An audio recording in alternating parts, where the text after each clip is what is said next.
Well, hey guys, thanks for joining us here on Ask A CPA podcast. So Brett and I, we've been answering some questions from users that y'all submit here on askacpa.co. So be sure you hit the like button there and subscribe, but also head on over to askacpa.co to ask all of your tax, finance questions. We'd love to jump on here and answer them. And with me today, I've got Brett Phillips from Shiflett and Phillips CPA. And Brett, let's tell us what you've been up to. Yeah, hey Russell, how you doing, man? Thanks for putting this together and having me on. This is awesome. AskACPA.co, the go-to for any tax and accounting and finance questions. This is great.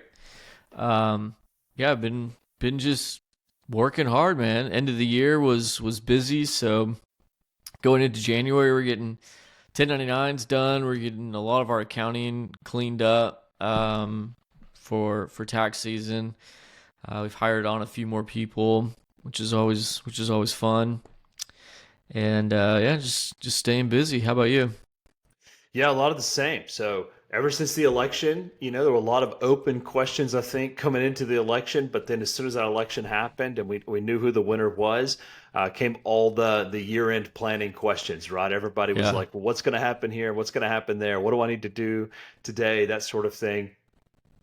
A little pro tip out there to all those taxpayers that do your CPA a favor and start asking those questions in October, right? Like don't wait till December 15th. It's a little easier on our Christmas plans, if you start in Oh October. man, But so many uh, questions right at year end. Yeah. yeah. So we've Your been wife busy, which always is wants you to great. take off. Like, oh, can you just take off this week or these 2 weeks because your kids are out of school? And you're like, no, like I can't. I'm gonna Yeah. come back to 500 emails. Even with we have a pretty big team, but yeah, they wanna talk to you. They want you to review their stuff with them and get your input, which is great. I love to do it. But yeah, it's a lot. It's a lot in a condensed amount of time, but it's fun. Yeah, that's right. That's right. I think on December 31st, someone asked me, it was like, is it too late to set up that 401k plan we were talking about? I was like, yeah, it's Yeah. definitely too late for that, right? Yeah. But Should I go buy a truck or something? Like, yeah, isn't there something I should do? yeah, Yeah, yeah. you But we should. got them set up on the SEP either way, right? So they couldn't do the Uh, 401k, so we had an alternative for them. But that's right. uh, You got time. You got time with yeah, SEP. There's always other things that you can do to try to help minimize the tax liability even after the tax year's closed. But yeah, you'd always like to do these things in October and plan them out and get everything executed and done the correct way before year end. Yeah, it definitely takes a little bit of pre-planning and um, just making sure everything's done right. yeah. Well, that's a great segue here into our first question from submitted on askacpa.co, and that is from Ashley in New York. So, what are some common mistakes small businesses make when filing taxes, and how can I avoid them? Right. So, what are some Yeah. common mistakes that you see, Brett? Yeah, this is a great question, Ashley. We appreciate the question, of course. There are a lot. I mean, when looking at a tax return, you can just kind of flip through it, and we look at so many tax returns, thousands of tax returns a year. So, things pop out immediately. So whether it's huge expenses, if there's big lumpy numbers on the tax return, or like round numbers on a tax return, that's really gonna pop an eye. But you really want to look at like where are there limitations in the IRS code, and what are some things that the IRS would be looking for if they were looking at a tax return. What looks reasonable, what doesn't look reasonable. I would say having very low revenue and a ton of expenses is a very bad look. Having a lot of interest expense is typically a bad look because the IRS has limitations on that. They have limitations on property tax deductions, on your itemized deductions, and mortgage interest. So if it's super high, sometimes that can flag the IRS's attention. Um, what else flags the IRS's attention? I mean, just lumpy, big numbers without very much explanation. I mean, you don't want to break everything down to like $5 increments on your Schedule C or your deduction list, but you don't want to have them just like other expenses, $500,000. You want to have the detailed amounts kind of broken down, and make sure that everything's been filed. If you're going to have contract labor as an expense, you want to make sure your 1099s have been submitted and filed timely. Um, you know, those are the most common mistakes. I'd say, whenever we bring on a new client that owns a business, the first thing we look at is how they're structured, and that's usually the low hanging fruit where we can say, okay, you have a profitable business that's either an LLC or isn't set up as an LLC. Let's set them up as an LLC first of all. Let's make an S election, have them taxed as an S corporation, pay the owners a reasonable compensation. Any income you make in excess of that wage isn't subject to self-employment tax. So you can usually save, $10 to $15,000 just right off the bat if it's a profitable business. The next thing is to make sure you're maximizing expenses. You're not commingling funds. Everything is segregated. That's business activities going through the business account. Everything that's personal is going through the personal account. There's no commingling of funds. If you were to get sued for any reason and you were treating your business account like it was a personal account, the lawyers can pierce the corporate veil and go after your personal assets, and it kind of it avoids that LLC protection. So you really want to make sure that you're treating that LLC with respect, and you're keeping everything separate. And then, tax credits as well. A lot of people aren't familiar with all the different tax credits that are available to small businesses. So you want to make sure, look at your business's industry, look and see if there's any available tax credits that you may have overlooked. We do a lot of like restaurants, a lot of professional services. They have like a FICA tip credit for restaurants that a lot of restaurants overlook. There's the work opportunity tax credit. We call it the WOTC tax credit. That one's fairly overlooked. R&D tax credit for software companies is a great one, or someone that's creating a new process within their business. It really doesn't have to be specifically software or like medical related. So there's quite a few activities, and working with a CPA, a knowledgeable CPA, can really save you a ton of money in taxes by making sure that you don't make these common mistakes, and that you're maximizing your deductions. You're taking all the available tax credits, and you're paying the least amount of tax allowable by law. I mean, that's really the key when I work with any taxpayer. I want them to pay the least. I want them to pay the tax that they owe, but I want that tax to be the least amount. I want to make sure they're taking advantage of all the different tax deductions that are in the tax code. So what are some of the common mistakes or issues that you see with small businesses and their tax filings, Russell? You've been doing this a long time. Yeah, you mentioned the commingling of funds. That's a big one.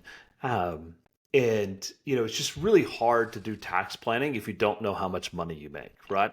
So we get to October, November, and we get a lot of these questions here. We're just kind of joking about some of the year-end stuff, but we get these questions like, "Hey, how do I reduce my tax liability?" We're like, well, the first question is what is your tax liability, right? Right. And Yeah. and so like people are like, well, you have to do this, you have to do that, and they're exporting, personal bank statements, and they're trying to highlight things, and you're like, look, we can't.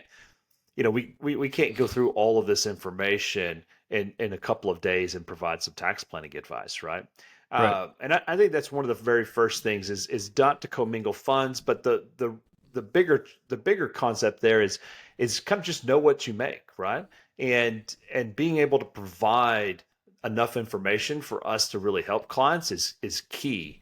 And the best way to do that is to hire a CPA. I know it sounds really self-serving, right? So go hire a CPA to do your bookkeeping and all those things, right? But we talked Right. about this on the last episode, right? Where Hiring a CPA it's a lot like what doctors use as nurse practitioners and physicians assistants, right? So hiring a CPA to do the bookkeeping work, we're not physically doing the work, but we're overseeing it. We're reviewing a lot of that work, and it allows us to stay up to date on what's happening. And so I'm sure you do this with your clients where especially your high income clients or clients where income has changed a lot especially when you're doing the bookkeeping, Hmm. you have an accounting manager, they notify you that what's going on.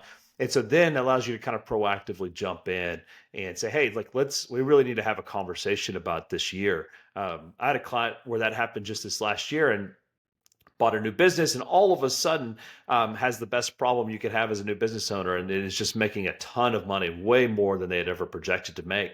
And so we had just identified this it was about an August timeline, and so we were able to proactively reach out, say, hey, like, we really need to talk about these things, right? So got them in touch with a financial advisor, and set up some retirement accounts and things like that to get to qualified plans and those kinds of things. But those things are hard to do, if clients don't reach out until like October 15th because they're doing their own bookkeeping or something like that, right? And we just don't Right. know what's going on. So that would be the first thing is trying to make sure there's commingling of accounts, and just really just knowing how much being able to know how much you make is really key to making sure that you can save on taxes, because we need time to figure this stuff out, to structure things, to get into some of these products. Um, some of the other mistakes I see a lot of small business owners make um, is they don't do any of this accounting until June for the prior year, right? That and they're like, so Right. what can I do? Right. Nothing, Right. nothing. Yeah, Yeah. we can do absolutely nothing. And so, like, all we could do is think about next year, and that sort of thing, right? So making sure that not only your information is correct, but you're communicating with your CPA, um, you know, especially Q4, but really Q3 is really the best time. I tell clients all the time that you know tax preparation happens in Q1, but tax planning happens over the summer, right? So if they really want real tax planning, over the summer is the time to do that, right? And so Love reach it. out where there's enough time to think about plan and then implement a plan. Not the last minute. Let's buy a truck on December 31st, right? That sort of thing, Right. right? That's one way to Clients do love it. to hear that though. They're like, "Oh man, I can buy a truck. Yeah, It's a CPA yeah, approved. Okay, great." CPA approved. I don't know about you, but I always get a list of like, hey, I'm at the dealer. Can I Right. really buy a G wagon?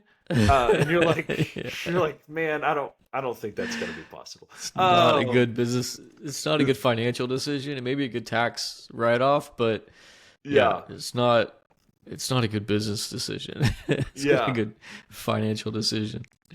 Well, But what clients don't know is they haven't been in any audits, right? And so an audit isn't what I think a lot of people think it is, and the IRS isn't the big enemy necessarily. I've never actually met a really rude or angry IRS auditor. All right. the ones I've come into contact with, very nice people, right? We go into a room, and this is something I tell clients a lot: is you go into a room and you sit at a conference table, whether that's at our offices or sometimes at a client's home or an IRS office, but you sit at a Hmm. table and there's a human being on the other side of it, and so whatever rationale for why your business needed this G wagon, why it was an ordinary and necessary expense for your HVAC company to own a G wagon, like that's going to have to be conveyed to this human being, and that human being is going to have to believe you, right? And so Right.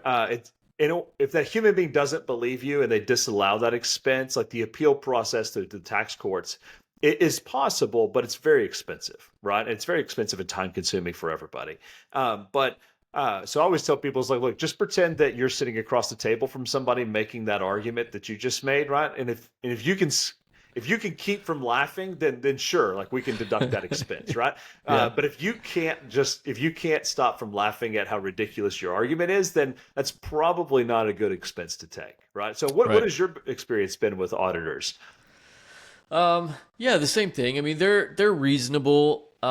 You'll go through and normally they'll just send you a request list, right? Like I want to see Mm-hmm. all the bank statements. I want to see they'll go through your fixed assets, and they'll say, I want to see the purchase documents for all these assets. If there's something particular that they're wanting to look at, if there was something that triggered that audit, maybe a particular expense that looked outside of the norm, they'll ask for receipts related to that or the detail of that account.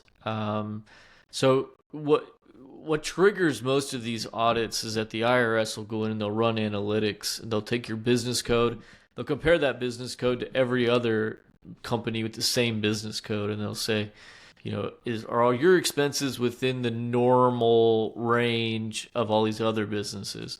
And if it is, cool, you're fine. If there's something that pops out, if your advertising expense is 20 times higher than any other, HVAC company, then they may say, that's weird. Let's pop these guys for an audit and take a look at that.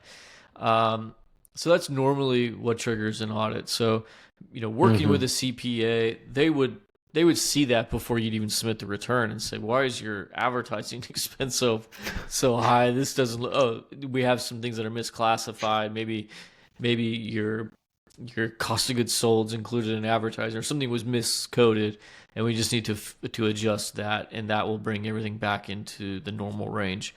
But yeah, they're fairly reasonable, and they're just doing a job. I mean, they're normal government employees. They'll show up at 9:00 and they're leaving by 4 usually.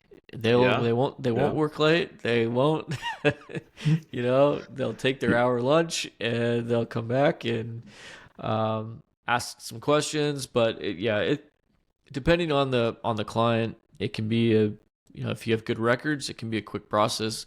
If you have bad records or no records, it could be a real headache, because we're having to go back and find documents or recreate those documents, or reaching out to banks to request additional checks or receipts or something. It can be a real headache, and that's what most people think the process is, because they don't have good records. Yeah. Yeah. Well, and that's where the commingling of accounts is really key. Not only does it help you in the tax planning process, but if you can go and show an IRS auditor, look, every single transaction in all of these accounts is, it looks ordinary, necessary for your line of business, and you can show how you're not using any kind of personal, you're not using the business card for any personal expenses and things like that. It's very easy for them to kind of just believe that everything there is a business expense, right? But Right. when it's like all business, it kind of looks like it probably could be business, but then a Disney World vacation is thrown in there, and Cowboys tickets are thrown in there, and then some golf games are thrown in there, and that sort of thing starts getting tossed around. hmm Then they start to look at it a little bit more critically, right? Because they're like, hey, this doesn't look like it's all business, like you just said it. This was all business kind of thing. Right. And so that commingling of accounts, not only does it help in tax planning, but it also helps in this kind of audit prep or audit defense as well, right? Right. So just running your business like a business, I always use Ford Motor Company as an example for whatever reason, right? So like Ford doesn't, the CEO doesn't just pay for their daughter's ballet classes through the corporate credit card, right? Like no one does that, right? Right. And so, Right. or at least not after they get caught, they don't do it, right? But and so just running your business like that, and when there's excess cash, distribute that cash to the shareholders, just like any other dividend, like any other big corporation does. Right. Usually you're the only shareholder, you're the only member of the board of directors, so you just get to decide when that distribution of dividends happens. And so take that money and transfer it to your personal account, and then go spend it on whatever you want to, right? But just kind of going through that process is such a key point, because not only does it help in your books and records and tax planning and help you, but it also helps in the kind of that audit defense and making sure you stay out of trouble. Right. Absolutely. Well, good. That was a good question, Ashley. Appreciate that one. The next one is from James in Dallas, Texas, our hometown. James asks, I inherited some money this year. Will I have to pay taxes on it? And how do I report this? I want to jump on this one, Russell. Inherited income. What do you do about that? Yeah, so a lot of it depends on what you're inheriting, right? And so you get a step up in basis. Kind of the old joke goes something like, the gift tax or the estate tax exclusion or the step up in basis is the best tax loophole in the tax code. You just have to die to get it. Right. And so you own It's a really house for. bad. Clients hate that tax planning Yeah, strategy. yeah. Like your kids are gonna love this, but Yeah, you're I gonna got a have to good one die. here. But you own a house for 10 years, 20 years, 30 years, something like that. It appreciates in value, and then when you die, the people that inherit that house, whether it be one person or multiple people, whatever the fair market value is at the time that you die, then that transfers to them. It's the same with taxable brokerage accounts, and some other assets as well. Jewelry and cars and all those things. There are some exclusions to that general rule, right? So if tax or qualified accounts don't always get the same step up in basis treatment. Um, so you got to watch out for that and be careful of that. And then So what do you mean by also, qualified? What do you mean by qualified account? yeah, so like your 401ks, your IRAs, things like that, right? Okay. And so there are also some rules around required minimum distributions you got to think about in there for the heirs.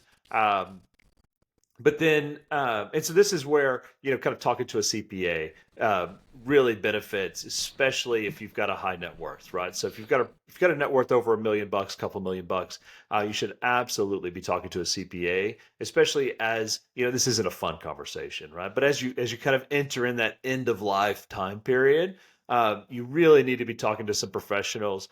The last thing that you want to do is that the last thing on earth you do is pay the IRS a whole bunch of money, right? Like no one Right. wants to have that thought, right? So let a CPA kind of help you make sure and maneuver through some of these things to make sure that the heirs get the largest benefit from your legacy. And it is not only like your presence, but also whatever financial legacy that you're leaving to them. Is there any specific advice that you give to clients around this stuff? Um, yeah, like you said, it depends on the type of assets that you're inheriting. So cash, if you're just, hey, here's a check for 100 grand, great, that goes in your bank account. There's no reporting requirement. You can just take that money. It's non-taxable. Hmm. Same thing with life insurance proceeds. You'd receive a check for those. It's non-reportable, non-taxable. You just take that money and stick it in your account. Stocks, you like you said, you get a step up in basis, so it's on the date of death. So you'd want to document, what the current value of those securities were. Usually, your broker will do this for you, but you want to value those stocks on that date, and then your basis should then be equal to whatever the fair market value was on that date. Any appreciation or depreciation from that date into the day you sell it would be your gain or loss on those transactions, and those would be reported on Schedule D on your personal tax return. Yeah, retirement proceeds, Hmm. qualified retirement plans. You have, what's the rule now? 10 years to distribute those. If the person you inherited from was already taking RMDs or required minimum distributions, then you would be required to continue to take those RMDs over the next 10 years, and take those funds out completely after that, once that 10 years expires. Um, and yeah, real estate, of course, you get a step up in basis. That's a little bit more difficult to determine the fair market value on the date of death because it's not on an exchange or Hmm. or so if you sell it within a short time period from the date you inherited, you probably there's probably no appreciation or depreciation of that asset from the date you Hmm. inherited it. So there's probably going to be no gain or loss on the sale of that asset. But if you're planning on holding it, if you say, okay, grandma left me this home, I'm going to use it as a rental property. you probably want to have a real estate agent or somebody go out and appraise that property, maybe an appraisal, go out and appraise that property on the date you inherited it to give you, an appraised fair market value. So you can have that when you go to sell it in the future. Yeah, I think that you mentioned the documentation, right? That's something I didn't mention there, and that is so key. Things like stocks that you may hold if you're going to sell everything immediately, it doesn't really matter. But if you're going to hold any of these assets for a period of time, whether that's stocks or your house, I can't tell you how many times I've sat across from clients where they're like, "Yeah, I inherited this money," and I'm like, "So what day did Grandma pass away?" And they're like, man, that was 10 years ago. And, 1965. that sort You're of like, oh thing, god. and, it's a traumatic event, right? And so these are things that you kind of think you're going to remember forever, but you don't always remember perfectly forever, right? Right. And so kind of working with a CPA allows somebody who's not necessarily emotionally involved in the situation. It can give you kind of this non-emotional, unbiased advice to make sure that you're protected, not only today, but 5, 10, 15 years from today. It really is key. Yeah. And I'm sure you've seen it a lot too, where people, they just don't have all the information anymore. Right. Again, they thought they were going to remember, they thought they were going to get around to it, but a day passes, a month passes, a year passes, and then all of a sudden it's 10 years and they don't Right. have any records for any of this information So what do anymore. you do in that situation? You just coming up with an estimate, or what? Yeah. How are you coming up with that cost basis? If, say they inherited a piece of 100 acres in Oklahoma 10 years ago. I mean, how could you possibly come up with what the fair market value was of that property? Well, this call's not recorded, Brian. It No, actually is. I'm just kidding. So but you have to work with real estate agents and appraisers and try to come up with a defensible number from that time, right? So tax rolls will go back that far generally, but if you've been the only one to own it that long, that sort of thing. But those aren't really reliable fair market values. A lot of times those are kind of suppressed fair market values. So if you're relying on them, then you end up tipping the IRS here, right? Where you didn't Right. have to.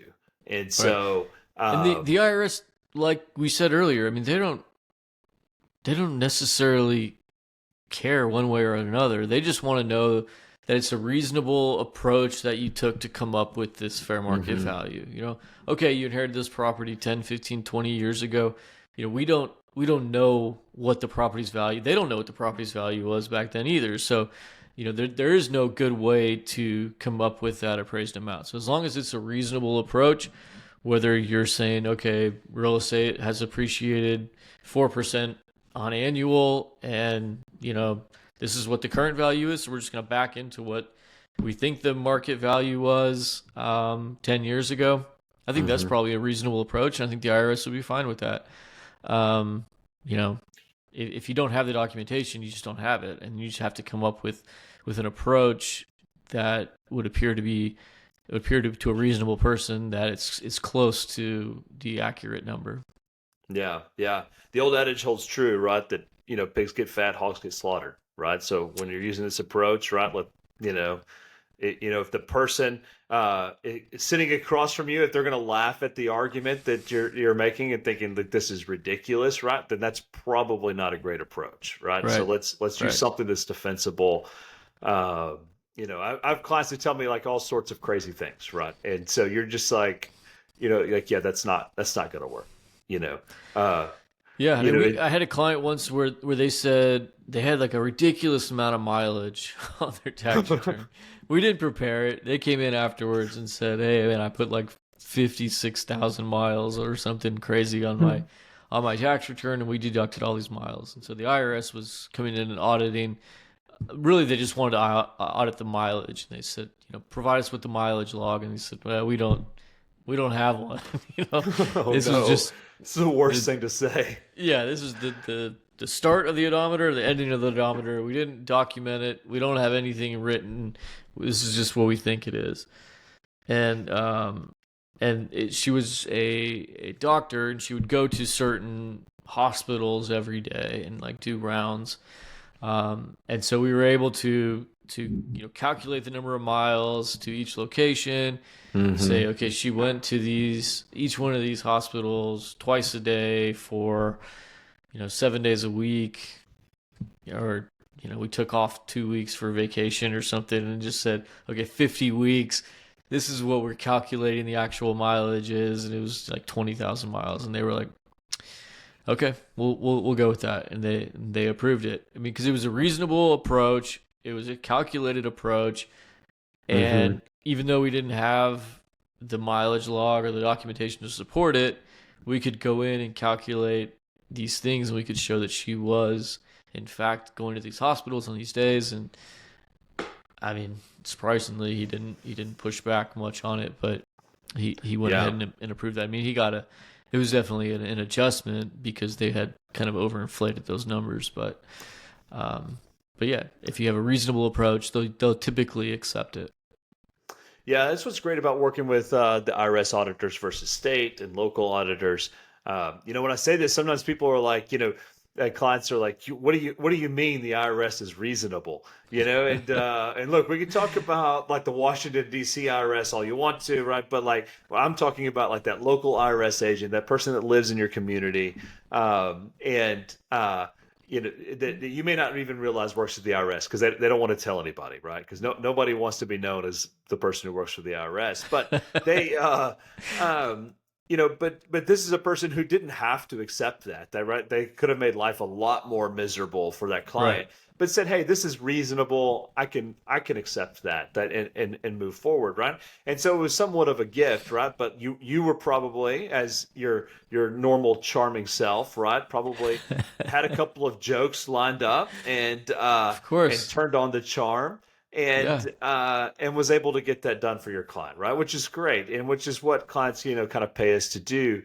But that just goes to show you that when you're just nice to other human beings and you're not being ridiculous, right? That Right. you can accomplish a lot, which is great, which is great. And a Well, lot of times, you always it's like when you watch these you watch these like murder shows like First 48, you ever watch these things?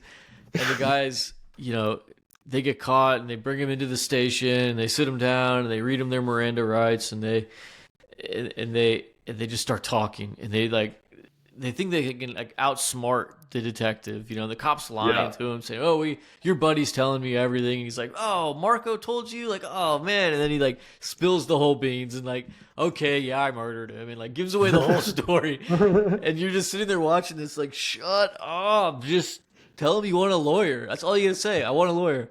Same thing. Don't go into an IRS meeting without a CPA. It's oh my crazy. gosh, The tax code yeah, is so complicated. Um, you want a lawyer. You want a CPA by your side. Dealing with the IRS, they'll ask you leading questions. They'll say, "Oh, was any of this? Did you ever use this personally? Did you ever do this? What'd you do on that vacation? Oh, yeah. Where'd you go? They'll ask you all these leading questions yeah. just to set you up and get you talking, and they'll just sit there and listen and just take notes, and then they'll throw the book at you at the end of the day. So it's the same thing. If you ever get arrested for murder, ask for an attorney immediately. If you ever get an IRS audit, ask for a CPA immediately. Do not try to go into that IRS audit without a CPA or a tax attorney or somebody that knows the rules with you. Um, and yeah, hopefully you're never arrested for anything. But So same thing, right? I mean, IRS audit, murder. I mean, very very similar circumstances. it is. Well, They're trying to set you up. They're looking for holes to entrap you into saying absolutely. something, or to lead you into saying something that's incriminating.